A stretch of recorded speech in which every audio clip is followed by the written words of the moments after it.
Okay, here comes the sad part. This part always makes me sad, because I know winter's coming, just around the corner, and I have to turn my waterfall off. If I could leave it running, I would, and if it ran all the time, it would be fine. But the problem is, I'm kind of almost at the end of the power line up here, and we have a lot of power surges in the wintertime, and it's not uncommon for the electricity to go off. Alright, Sparks? Sparky! Yeah. So, I don't want to take the risk of being gone somewhere in the wintertime and have the power go down and have all my pipes freeze and break, because I have, as you can imagine, manifolds and pipes running everywhere, and it's not very deep. It's just under the rocks along the outside. It goes up. It would freeze and break everything, and I'd have to move. Oh Lord, I don't want to think about moving all that rock to dig something up. And you know, however long I've had this pond, 10, 12, 13 years now, whatever it is, it's always worked to just turn that off. But I hate to do it. It's been a long, beautiful summer, and I love this water feature, and I love the sound of it, and it's so peaceful to sit out here on the patio, and even at nighttime with the window open and to hear that water running. It's a beautiful thing, but you know, that'll make us appreciate it all the more in the spring when we can turn it back on, something to look forward to. So I'm going to go ahead and shut the pump down now. We'll just bow our heads and have a moment of silence. Okay, I guess that's about all that can be said. I have romanticized the turning off of a pump just about all I can. So I'm going to go ahead and do the deed.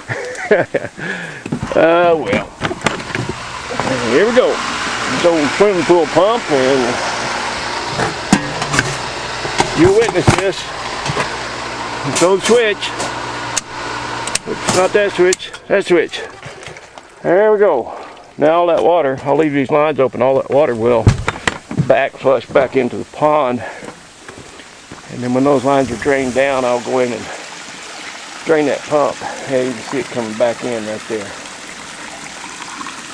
So, that top pool up there is about 3 or 4 feet deep. And there's a manifold in the bottom, and full of lava rock, and the water comes up through that and filters, helps to filter the water. Same thing just in that pool. There's a pool right above that waterfall. It's about 3 feet deep, and same scenario, does the same thing. Well, it's beginning to wane. Should play taps or something like that. What do you think, Sparks? What do you think, buddy? Sparks?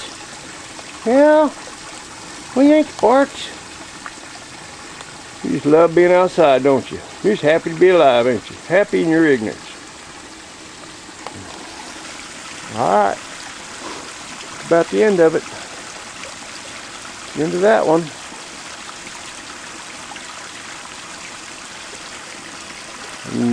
The end is drawing nigh. And that plant, that Gunnera or Gunnera, however it is pronounced, is not a plant that will survive outside. I have to take that in. What I'll do is cut the leaves off and put the pot in a big garbage bag and set it back in the cool corner of the little apartment that's unit that's out in my shop, and it stays cool in the wintertime, but it doesn't freeze. So I've got to remember to get that out of there. And these other plants, I don't have many this year. In past years I've had more of them, but these other pond plants, I just throw them in the bottom of the pond, and that's where they spend the winter. I'll cut the tops off, just throw them down there, and then in the spring when I pressure wash the pond, I'll fish them out, and then they're good to go again. Okay, Sparky, we got it done. Don't you feel good about yourself? Yeah. Okay, I'm going to go open up that pump and drain that bugger down.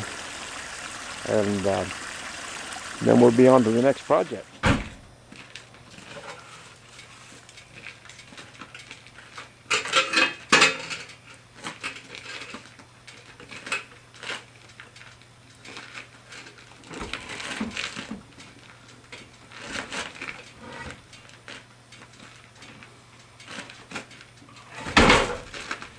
Being the genio that I am, I welded a handle on this end of this compressor, which allows an RT to load it by himself, don't you see?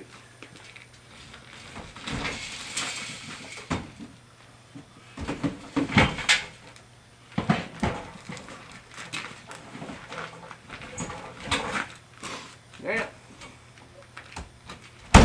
I'm going down to Roberta's house, the lady that built the cushions, seat cushions for my rat rod.